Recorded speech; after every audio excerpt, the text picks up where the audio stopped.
Memory transcription subject, Captain Sovlin, Federation Fleet Command. Date, Standardized Human Time, October 8th, 2136.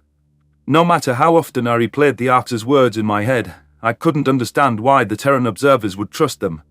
It was at the humans' clutches that the traumatized refugees were nursed back to health. They risked life and limb and lost hundreds of ships in pursuit of our survival. How could they reconcile what they'd seen with the prisoner's narrative? The primates had loathed every aspect of the cattle ship and acted distraught at the condition of the victims. I had wondered how one could tell when a predator was truly hungry until I saw the darkness in their eyes that day. There was a bottomless abyss of rage inside their pupils. It was a much-needed reminder of human volatility. My service on this vessel was for nothing, I bemoaned. What if humans decide to give the cattle back? Have I just helped the Arks land a game-changing ally? The door to my quarters clicked open and a weary Carlos strode in with a vegetable platter. He placed the tray on the bedside table without any sort of apology. The food was soaked in some clear fluid. It felt viscous against my clothes as I poked it. Had the omnivores coated the plants in an animal secretion? Maybe it was saliva, or worse. Ugh.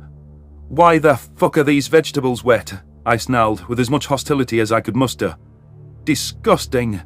Carlos crossed his arms. It's olive oil, Sovlin. Relax. You might even like it. Lots of healthy plant fats. I don't want anything from you, predator. I grabbed an orange-coloured slice and flung it at his cheek. The human barely reacted, only wiping the oil off with his chest pelt. If you still feel empathy, shoot me now, before I watch your kind turn on every species with a semblance of decency. You're overreacting, and you are not going to refer to me as predator again. Why not? You defended the fucking Arksa, then accused me of deception. I don't want to see your face. Just listen to me, all right? 60 seconds. Renewed disgust flared in my chest as the guard's binocular eyes pleaded with mine. I knew humanity didn't want sapient livestock of their own, but defending the act made them equally culpable. No moral race would rewrite the tragedy of first contact and the unspeakable losses that befell every species. The image from my nightmare of Carlos roasting over a fire seemed much more realistic. He just proved that he could see good deeds as food. This beast was a traitor to sapient kind, and yet I had grown attached to him. What happened to throwing the Arksa in the cattle pens where they belonged? I slashed my claws across a pillow several times and struggled not to turn them on the human. I will never agree with you. Don't waste your breath. I'm not asking you to agree with me. I'm asking you to understand. Carlos eyeballed the decimated pillows as fluff was flung across my form. Look, I listened to your spiel on torturing an innocent human and tried to empathize with you. Don't you think you can at least try to see where I'm coming from? The Greys are your fellow predators. They're more like people to you than us. This isn't about the Arksa, Sovlin. It's about the Federation and how they've treated us. The prejudice and the hatred. That is because of the Greys. They won't stop until we're destroyed. Erased. But can't you see how it looks from our side? Why we would think you're capable of killing and terrorizing predators when you've been hell-bent on our extinction since you discovered us? I chewed at my claws, considering the welcome that humanity had received to the galaxy. Governor Tava had made them aware of the Federation's extermination plans. The only reason their species still lived was due to misinterpreted sensor data. The second their survival was discovered, the entire organization convened to discuss a raid on Earth. There were entire religions formed around the eradication of predators, including the one in my world.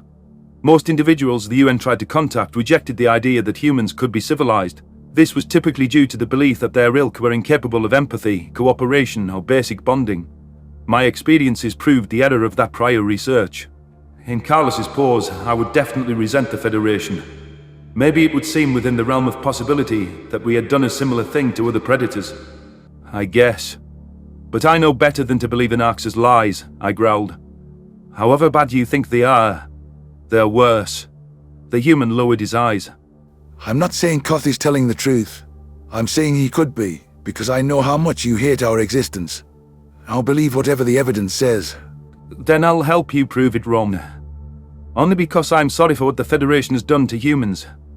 I regret how much it has soured your opinion of us. And I know my part in that. That's all I ask. Are we cool? Yes. Good. Because the captain wants to see you, and I don't want to explain that you're pouting. I am not pouting. The predator's lips adopted a slight curvature, which seemed indicative of amusement. I was beginning to understand how Slanik could read emotions in their snarls. It was just a way of compensating for their missing tails. Did humans ever envy that additional appendage that the rest of us took for granted? It was a miracle they were so graceful and balanced without it. I shoveled a pailful of vegetables down my gullet, then dismounted from my bed. Carlos steered us back toward Monaghan's office, and we traversed the ship corridors in a comfortable silence. Amazement rippled through me as I realized my spines were lying flat. The second I noted my proximity to the predator, the return to full bristle. Yikes, that is starting to hurt. Why did I have to think about it? The doors to our destination slid open and distracted me from the latest dose of fear chemicals. The UN captain was reviewing one clip when we entered, a curt exchange between Koth and Ross. Her eyes were bloodshot like she had been poring over footage all night. Humans could be obsessive, that was for certain. Want peace? What do you see as acceptable end conditions for the war? The Terran interrogator asked. You don't get it. There is us and them. Saliva oozed from the reptilian captain's fangs as it spoke. There can only be peace when every Federation planet is dead. That is acceptable. Ross narrowed his eyes. What if that is not acceptable to us? Then you're stupider than I took you for, and you will die with the Federation. You can watch the prey folk neuter your race before your extinction. Captain Monaghan punched some notation into her holopad. Her sigh sounded flustered, but she didn't seem concerned by the extermination threat. If I didn't know better, I would think that question had been aimed at finding out if diplomatic avenues between us and the Greys were possible. So there would be no room for negotiation? The UN interrogator pressed. Humanity cares for one alien species above all others. They are a part of our pack, and we will not abandon them. Koth thought for a moment. Its pupils darted from side to side as if it were scanning its memory banks.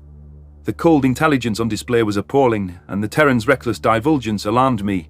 Humans were painting a target on Venlo Prime if they publicized that alliance to the enemy. Poor Tava. The species she saved from certain death is trying to get her killed in return. Careless, idiot monkeys. The Van Lille. Koth decided. You've got to be kidding. That explains their thwarting what should have been a simple border raid. Ross was quiet. The human maintained eye contact and waited for the prisoner to continue. He did not confirm or deny the reptilian's guess, which was affirmation of itself. The Axis slammed its snout against the table. One of the weakest, most frightful species of them all. The Van Lille are beneath you. That is for us to decide. Surely you see that they're a liability to you. What use could they be? You refer to them as packmates, not food or slaves. That means equals. I meant what I said, Koth. An attack on them is an attack on us. We would die for them, happily. But why? Because they defended us from the Federation, despite the fact that we're predators. They were the only ones who helped us. Humanity would never repay such a debt with anything less. The Axis shook its head, huffing with disgust. The abomination was repulsed by the interrogator's soft rhetoric. This was Ross's worst miscalculation yet. Still, it was a relief to hear that the humans would stand by the Van Lille if nothing else. I thought they were ashamed of their prey friends for a moment. A growl rumbled in Koth's throat. What is it you're asking? We could discuss sparing one species if that's what you require to join us. That, and the release of every Van Lille held as livestock, unharmed. The human barked. You expect us to give up millions of cattle we already have? We're starving as is. Surrendering any of our existing food supply is a non-starter. Captain Monaghan tapped a button on her console and the video feed paused. I knew she was the one who directed the interrogator to barter over lives like any mundane commodity. She hadn't even reacted to the premise of Van Lille as food. These familiar faces were leaning into their predator roots a bit too much ever since they started interacting with the Greys.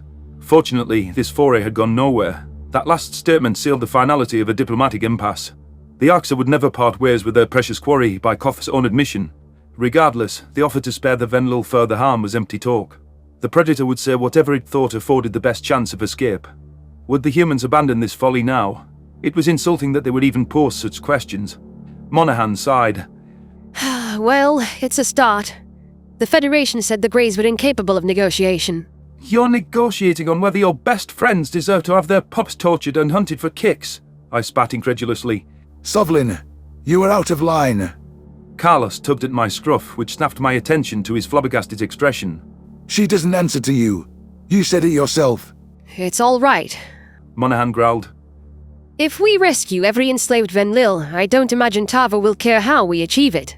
Especially if that option would negate years of suffering for those people and save Earth significant loss of life. The UN guard narrowed his eyes. There is a reason we get along with Tava. Her government is actually reasonable. Implying that mine is not. Irritation swelled in my chest. So you're really moving forward with this plan? Nothing has been decided, Sovlin, because it's not my decision. My job is to weigh options for the UN and to see if talking is even a possibility. Turns out, it just might be. The Terran captain replied. You didn't even mention Khajiits or any other species to Koth. Let's say you save the Venlil. Then you're just gonna let everyone else rot. Humanity does not believe any sapient deserves such treatment. We would never be involved with or agree with those practices. Monahan raised her eyebrows, emphasizing her predatory gaze. However, if we can only save one race, you should understand why the Venlil are our top priority. It's still wrong. I refuse to help you trade lives and bargain with those demons. Good thing that's not why I summoned you then. Now that we control the Cradle, we'd like your help with the Khajiit refugee crisis.